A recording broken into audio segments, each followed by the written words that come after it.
शब बरात, बरकत और फजीलत वाली रात, गुनाहों से बख्शिश की रात, जहन्नुम की आग से खुलासी की रात, मुसीबत से छुटकारों की रात, रहमत खुदावंदी से अपने दामन को भर लेने की रात, मगफिरत तलब करने की रात, रब के हुजूर गिड़गिड़ा कर दुआएं मांगने की रात, मुनाजात की रात, हिसाब किताब की रात। इस रात की अहमियत का अंदाज़ा इस बात से लगाया जा सकता है कि उम्मुल मोमिनीन हज़रत आयशा सिद्दीक़ा बयान करती हैं कि एक रात रसूल खुदा अहमद मुजतबा ख़ातमुल अंबिया सल्लल्लाहु अलैहि वसल्लम अचानक उठकर कहीं तशरीफ़ ले गए। अम्मा आयशा उनके पीछे हुई तो देखा कि आप सल्लल्लाहु अलैहि वसल्लम जन्नतुल बक़ी में मौजूद हैं। मुसलमान मर्दों, ख़वातीन और शहदा के लिए दुआए मग़फ़िरत कर रहे हैं, जिस पर वो वापस आ गईं। रसूल खुदा घर तशरीफ़ लाए तो अम्मा आयशा ने तमाम सूरत हाल बयान फरमाई, जिस पर आप सल्लल्लाहु अलैहि वसल्लम ने फरमाया कि अभी जिब्राइल मेरे पास आए और फरमाया कि आज शाबानुल मुअज़्ज़म की 15वीं रात है और इस रात अल्लाह रब्बे ज़ुल जलाल बनी कल्ब की बकरियों के बालों से भी ज़्यादा लोगों की मग़फ़िरत फरमाता है। लेकिन मुश्रिकीन, दिल में बुग़्ज़ रखने वालों, रिश्तेदारियां ख़त्म करने वालों, तकब्बुर से पांचे लटकाने वालों, वालिदैन की नाफरमानी करने वालों और शराब नोशी करने वालों की तरफ इस रात भी तवज्जो नहीं फरमाता कि जब तक वो खुलूस दिल से तौबा न कर लें।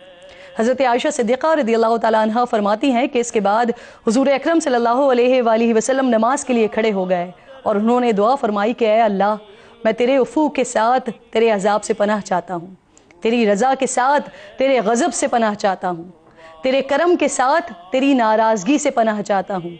मैं तेरी तारीफ़ बयान तो नहीं कर सकता, तू ऐसा ही है जैसे तूने खुद अपनी तारीफ़ बयान फरमाई है।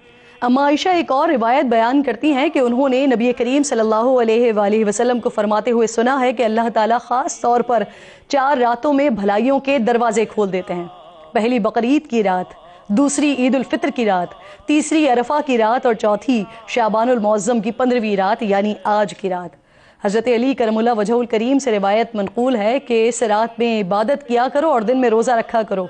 इस रात सूरज गुरूब होते ही अल्लाह रब्बे ज़ुल जलाल अपने बंदों की तरफ मुतवज्जा होते हैं और ऐलान फरमाते हैं कि कौन है जो गुनाहों की बख्शिश करवाए, कौन है जो रिस्क में वुसअत तलब करे, कौन मुसीबत ज़दा है जो मुसीबत से छुटकारा हासिल करना चाहता हो।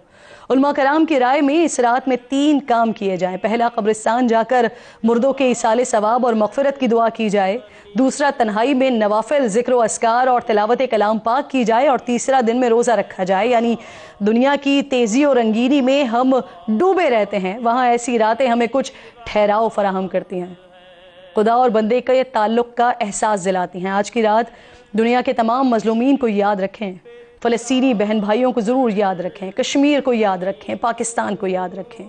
एक हों मुस्लिम हरम की पासबानी के लिए नील के साहिल से लेकर ताबा के काशगर।